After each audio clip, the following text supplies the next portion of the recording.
বন্ধুরা দেখো আমরা কিন্তু আমাদের হয়ে গিয়েছে, আমরা নামিয়েও নিয়েছি। নিয়ে চলে এসেছি একটা নতুন রেসিপি। তো আজকে রেসিপিটা হচ্ছে গিয়ে আজকে বানাবো হচ্ছে গিয়ে আমরা রুই মাছের ঝোল। তো এখানে দেখো রুই মাছটা ভালো করে আমরা ভেজে নিয়েছি। দেখো এটা ভাজা হয়ে যাক, তারপর তোমাদের সঙ্গে দেখা হচ্ছে। এখন কিন্তু এটা আমরা নামিয়ে নিচ্ছি। দেখো মাছটা ভেজে নিয়েছি।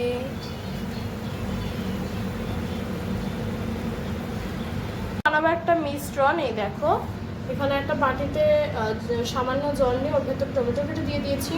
এবার আমরা দেবো হচ্ছে গিয়ে হলুদ, তারপর দিয়ে দিলাম শুকনো লঙ্কার গুঁড়ো, দিয়ে দিলাম জিরার গুঁড়ো, এবং উল্টো দিকে দেখো আমরা তেলের ভেতর দিয়ে দিচ্ছি হচ্ছে গিয়ে তেজপাতা। আর এখানে কিন্তু আমরা দিয়ে দেবো হচ্ছে গিয়ে দারচিনি এবং দুটো এলাচ। দেখো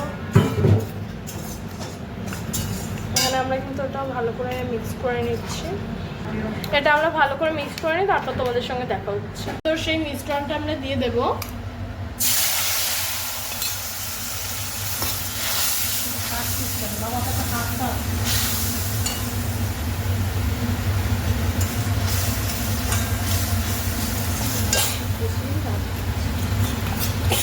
আমরা এটা কষিয়ে নিই, তারপর তোমাদের সঙ্গে আবার দেখা হচ্ছে। এর ভেতর সেই ভাজা মাছটা ঢেলে দিলাম আমরা। এটা কমপ্লিট হয়নি, তারপর